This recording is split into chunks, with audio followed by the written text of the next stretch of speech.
ایسے ہی ذات برادری والی بات ہے، کتنی ایسی چیزیں، اپنے خاندان پر فخر کرنا، دوسروں کے خاندان میں عیب نکالنا، فلاں ایسا ملک ہے، یہ ہے وہ ہے، نہ جانے کیا کیا. اسی لیے لوگ شادیاں نہیں کرتے دوسروں کے خاندان، جبکہ اس کا کوئی تصور نہیں ہے شریعت. وَجَعَلْنَاكُمْ شُعُوبًا وَقَبَائِلَ لِتَعَارَفُوا. خاندان کا تصور الگ ہے، ذات برادری جو ہمارے یہاں تصور الگ ہے، یہ دوسری چیز ہے. اور وہ جو شعوبہ اور قبائلہ وہ دوسری چیز ہے. کہ ہمارے یہاں انصاری اور یہ پٹھان اور پتہ، اب تو ہر آئے سال ایک نہ ایک برادری نکل جاتی ہے. اب تو لوگ بدل لیتے ہیں، گاؤں میں کچھ ہے وہاں جا کر کے کچھ ہو جاتا ہے. یہ بھی ایک مائنڈ سیٹ ہے، جاہلیت کی رسموں میں ابھی بھی ہم جی رہے ہیں. لوگوں کو لگتا ہے خان بڑا ہوتا ہے. کس بات کا بڑا ہوتا ہے بھائی؟ خاندان کا بڑا ہونا اگر بڑا ہونے کی دلیل ہوتی تبت یدا ابی لہب کبھی نازل نہیں ہوتی.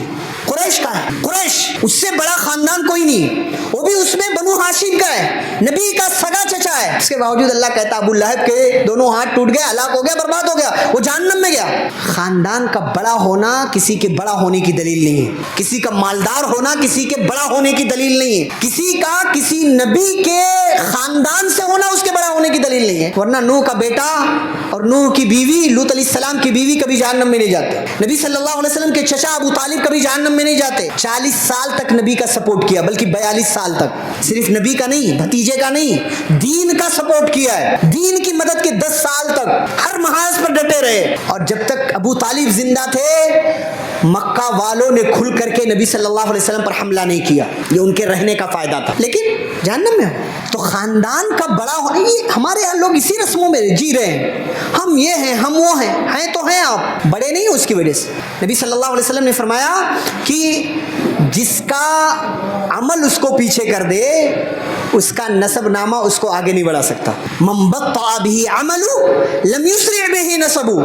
جس کا عمل اس کو پیچھے ڈھکیل دے اس کا خاندان، اس کا نسب نامہ اسے آگے لے کر کے نہیں جا سکتا ہے. عمل اچھا ہونا چاہیے، خاندان کا اچھا ہونا، بڑا ہونا.